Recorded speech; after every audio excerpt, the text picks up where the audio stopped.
แม่เหมียวเด็กวัดโป่งชัยหิวข้าวกันแล้วใช่ไหมร้องกระจองงอแงงอแงงอแงร้องงอแงงอแงหิวข้าวกันแล้วลูกโอ้มากันหลากหลายมากมายนักหน้าหลายตามากหน้าหลายตามีความสุขกันอยู่กับหลวงปู่อยู่กับน้องเหมียวอยู่กับธรรมชาติน้องไก่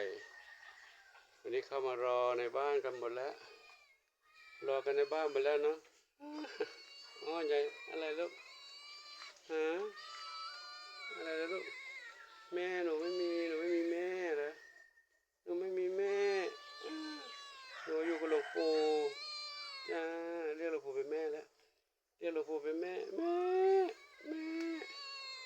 นูหิวนมไม่มีนมให้ลูกกินไม่มีนมให้ลูกกิน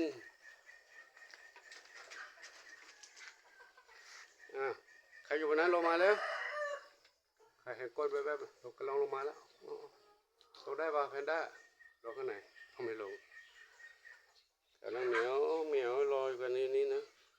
หลวงปู่ก็ไม่ค่อยได้ออกในช่องนี้ให้กับทุกท่านได้ดูได้ชมสักเท่าไหร่นะเพราะช่องนี้มีผู้ติดตามผู้ดูน้อยก็เลยไม่ค่อยได้ออกที่ทำมาเพื่อชีวิตความเป็นอยู่ของน้องเหมียวนะได้มีเสบียงอาหารได้อยู่ได้กินกัน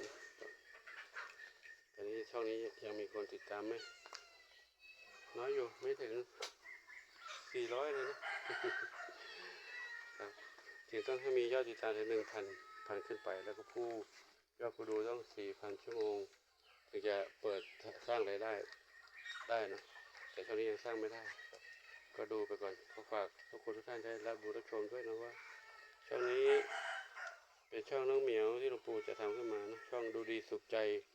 ดูแล้วสุขใจก็เข้ามาดูกันเนอะถ้าสำหรับคลิปนี้ก็ขอฝากไว้เป็นเท่านี้ก่อนนะพบกันใหม่ในคลิปต่อไปโชคดีมีสุข